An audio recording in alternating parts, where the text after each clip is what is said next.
Okay, today we're gonna have a look at Tiny. Very cool, dynamic hero. He's melee. He's often described as a carry, a nuker, pusher. He initiates very well. And depending on the build that you go, he can be quite durable. In terms of the types of positions that most people play him, and what I think works really well, I think he's a great mid. He can be quite effective. He can scale quickly, and then he can kind of rotate around the map. Um, I think he's a very good pos 3 and a very good pos 4. That's personally where I would play him more, especially the pos 4 role. I think he's got a very reliable stun, plus the toss back mechanism. He can set up kills mid, rotating bottom, wherever it may be. Pos 3 is also good because he can be that initiate, relatively durable, frontliner. Um, in the tutorial that I'm going to take you through today, it is Tiny is played as a position 3 in this specific scenario. In terms of his spells, so he's got firstly the Avalanche, magical stun. It's an AoE stun, and the duration is 1.4 seconds. It's got a good radius. It does quite a lot of damage.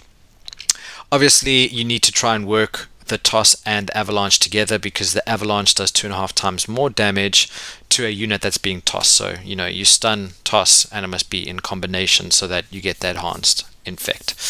The toss is throwing up the hero or the creep. You can throw up a hero if he's close enough to you. You can throw back you can throw your team members if they're in a tricky position. You can maybe jump in and throw them out. So toss is a great way to not only set up fights. You can throw in an axe as well into a fight that he can land a call or a centaur with a stun, or you can use it just to do pure damage, or you can use it to stun or stop your enemy carries. Tree grab. This is where you grab a tree. You've got 5 shots with it, and it's just enhanced damage. Great for farming and great for right clicking. And then grow is his passive. Obviously, just creates huge amounts of armor, also bonus damage, but you lose a lot of speed. So, I usually, in terms of what I would skill up first, if I'm going pos 3, I'd probably go tree grab, or if I'm going mid, I'd go tree grab because that's going to give me that enhanced ability to right click and get the CS in the early game and take a bit of advantage. And then I would scale up Avalanche and Toss until they both fall. So 4 there, 4 there, 1 in Tree Grab. Then I would probably go up with Tree Grab, and then I'd only take Grow once I've got some sort of farming item like a Hyperstone or an Echo Saber or something like that, because otherwise your right click is just so slow. But yeah, you really want to be focusing on your toss and avalanche combo. That's where your burst damage is going to come from. So, jumping into a fight, jumping onto a lion or a dazzle or a bane or something small, skinny, a shadow shaman.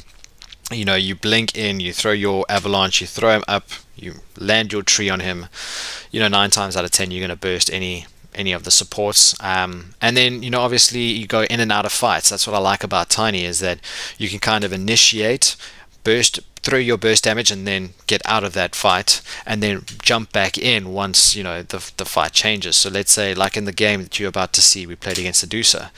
Now the Deucer is going to have a lot of magical defense, with the mana burn. So I need to jump in once that mana has been burned by the jug, So once the mana is burnt, I can jump in. So I can jump in, initiate, let the jug go in to start doing some damage, and maybe, he pops an ult, pops the stone gate, I run out, I jump back in once he's got low mana. So that's what I like about Tiny, is you can jump in and out of fights. Which is why, for me, the critical item, Blink Dagger, you can go whatever boots you want. I went phase boots in this game because I wanted to be a little bit more aggressive, but you can go green boots, you can go mana boots, you can go greaves, you can go boots of travel. Blink dagger is for me a necessity, and then afterwards, see what the game requires. In this specific game, I was just having a bit of fun and went for ethereal blade. It's probably not an item I would have chosen if we were paying for money, but let's go and have a look at the game and see what we can learn from a quick tutorial. Okay, so we're looking at a live Tiny game here, and in terms of the matchups, I think it's a pretty ordinary game. We're going on the Radiant side. We've got a carry Jug with the safe lane Jakiro. In this scenario, I'm playing Tiny as position 3, so off lane And then we've got Grimstroke as pos 4 and mid Kunkka on their side. They're going with a Faceless Void and Deucer, so very, very tough late game. Probably don't want it to go too late, especially with those two on the cards. And then Lion as support off lane clock. So yeah, I think it's going to be a pretty good game. In terms of my initial item build, I've gone for pretty much just a let's just see here. Pretty much just a Quelling Blade, Circlet, some tangos for sustain. Obviously, the off lane is notorious for being, the toughest lane. So you want to make sure that you got some sustain. And I'll be going against a Void, so I've decided to go for the Tree Grab, just to have a little bit more right-click threat. Being able to not only get last hits but also deny the Void is going to be important. So you want to, as the pos 3, try and make it as hard for the opposing pos 1 to farm freely. So I've got, let me open up the last hits and denies. The great thing about this tree throw is you get like substantial amount of damage and a bit of splash. So it's great for last hitting, it's great for harassing melee heroes. The Grimstroke's doing a great job by counter harassing the Lion. And then the lane gets pulled back under tower, which is great. And the key thing here, I think, is you need to be keeping up with the Void, right? So if you're last hitting and denying as much as the Void is, I think then it's a pretty decent lane. And in this case, it's 3-2 and 4-1, so that's pretty fair. I think again that tree throw is really valuable. It doesn't give you kill threat. You'd need a toss or maybe the stun to have kill threat, but at least for harass and early game farm, I would recommend you go for 1 point in tree throw. The thing about Void is he's very good against our particular combo because we're burst heroes, me and the Grimstroke. So if we land a big combo on him, he'll just be able to obviously time walk it off. So we have to try and layer our spells so that he doesn't keep time walking everything off. The second build I went for is an Avalanche, just to have a bit of control and a bit of escape. In case the Grimstroke wants to rotate, I at least have a way of getting out. I've also got a Boots on the way. I'm going phase Boots into a Blink. I want to be able to be quite an aggressive early fighting Tiny. I think that's, for me, one of the best ways a pos 3 Tiny can really scale is by getting an early couple items Blink and get into the fights, causing a lot of burst damage. So in terms of the right clicking here, 9 for 4 versus 8 for 2, so we're keeping him under control. The Grimstroke is doing good in harassing him. We'll toss throw to try and just layer in some more damage. We almost got him in that engagement, but he luckily got out of it. The first kill happens now, so quick little toss, constant harass by the Grimstroke, keeping them low. Fantastic. But all in all, a good starting lane. I want to fast forward slightly, so obviously just pulling creep aggro, trying to deny, trying to keep the lane pushed out. The Lion is obviously pulling camps, so you want to go and fetch them. Any good pos 5 is going to try and disrupt your farm by doing that. That does sometimes leave them in a vulnerable position. And then going back to lane, making sure that the lane is always pushed out, because that's critical. Let's see, the first item timing is going to be phase Boots at about 5-6 minutes, which gives me a lot of ability to run down heroes, especially like the Lion. I'll probably won't be able to catch the Void just because he's quite elusive, but the Lion with a bit of phase Boots can maybe be caught out. Otherwise, next item would be Blink. That's a key timing for Tiny. I think when you're hitting sort of the 10 to 15 minute mark and you've got an early Blink, you can go in, you can burst damage. If you've got your Avalanche and your Toss, you build those up as much as possible. Before you even turn level 6, you want those up, so that you can join a fight and do an incredible amount of burst damage early on. You can take out a support like Lion before he does any damage, or you can wait until the Deuce's mana's run out. So the Juggernaut probably is going to go Diffusal Blade, get rid of the mana. I can then, once the mana shield is down, go in and pump the combo, which will most likely kill the Deucer. Another thing to always have in mind is clarities. As an offlaner, you're going to need to use your spells quite often. If you're going to be using your spells regularly, you might want to go for a magic wand. Magic wands are really good for heroes who convert mana into damage and into objectives. Here I'm just going clarities because I didn't feel like the magic stick was worth it. Maybe if I was going against a Skywrath mage or something that really pumps in mana, pumps in spells, I might have gone that. But otherwise, the lane is going really well. In terms of last hits, I'm keeping up with the void. There were quite a few pauses with this pudge, but let's fast forward anyway to about the 17th minute, because this is when the blink dagger came online, and this is a key power spike for this hero. So here we've obviously got a big fight happening mid. Chrono's on his way. He's probably going to catch one or two here.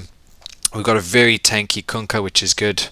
I kind of misblinked too close to the Chrono, but I wanted to try and get some spells off. But there we go, some nice stun control. Great work from the Grimstroke, always silencing the void. But that burst damage, and we were able to get 3 very, very quickly off of that. So I like Blink Dagger early on. If you've got a bit of time and space, you might want to go for a Echo Saber. Just rushes your farm a little bit more. Preferably for me, as the POS 3 that I like to play with, Tiny is much more an enabler of the carry. So I want to be able to get in and out of fights and be able to go and disrupt things. Here is quite an interesting little turn of events. So let's just quickly fast forward back to that. So there were some fights happening, obviously in the mid lane. It's now 17 minutes in. Jug is getting good farm, so it's natural for their team to want to try and shut that down. So keep your eye on the mini map, and obviously you'll see in the bottom lane Jug gets gone on. Unfortunately, we as a team don't react quick enough. But you can see that there is already some activity happening at bot lane. By the time that we figured out that he's actually pretty much dead, it's too late. But here's where the blink dagger comes in really handy. They think that they're in control, but because the mana shield's not up, I can basically burst through the Deucer quite easily. And this also sets up for a nice kill on the Pudge. And as you'll see with the Faceless Void, he's going to overstep, and we've got the control to be able to deal mass amount of damage. And then the final guy to get rid of is the Lion. So as much as the Jug, got killed, having that blink reveal and being able to burst a tanky hero like a Medusa, just because a lot of the mana had been drained already from the Jug fight, that's why I personally like the Blink Dagger. The second item that I went for in this specific game was a Yule Scepter. And the reason for that is not only to be able to protect myself, but also to disable the Void Spirit, the Chrono. If he gets a good Chrono off and you use him in the Chrono, he's not really doing much damage, or you use yourself so that you don't take that physical damage. So it was really just to try and stay alive. The Jug. The Jug was huge at this point, and the Kunkka was also almost unkillable. We had a lot of elusive, difficult guys to kill in our team. Okay, let's fast forward to the 23rd minute. This is now where I had the Yules online, and you'll see there comes a fight here where the Yules is actually quite in handy. So we're trying to go on the line here, bottom. The Kunkka is, as I said, quite huge, and there's a good Chrono here, but luckily I got the Yules off. That was probably more lucky than anything else. But that's set up for him to waste a Chrono on the two of us. We can now kind of engage. The issue with this fight is that it was just the two of us, and the rest of the team was not really looking to rotate.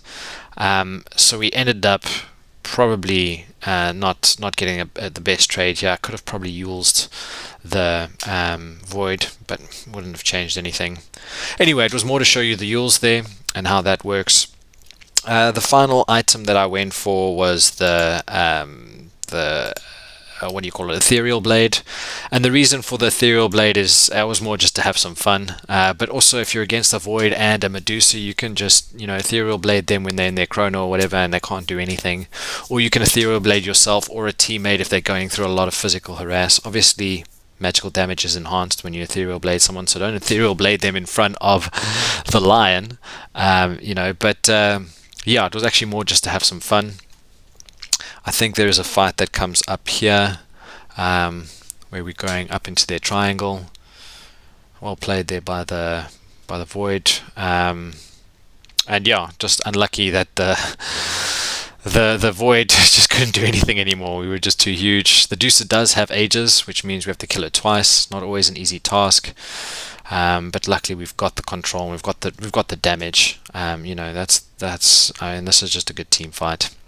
And the Deucer can't really do anything. Can't get the right clicks in. And we end up pretty much taking the game from there. Maybe we go to the 38th minute. I think I might have bought something else. No, that was pretty much it. It was a lot of fun. Good team play, good burst damage. I do think that the blink dagger early on is such a great item. It just allows you to get into fights a lot more regularly. And in terms of that early game, you want to go for the tree grab, try and harass the opposing carry out of the lane, try and keep up with them in terms of farm, get that blink dagger online within 10 to 12 minutes, and rotate. So yeah, thanks for watching another tutorial. I hope you enjoyed this one, and good luck with your next game.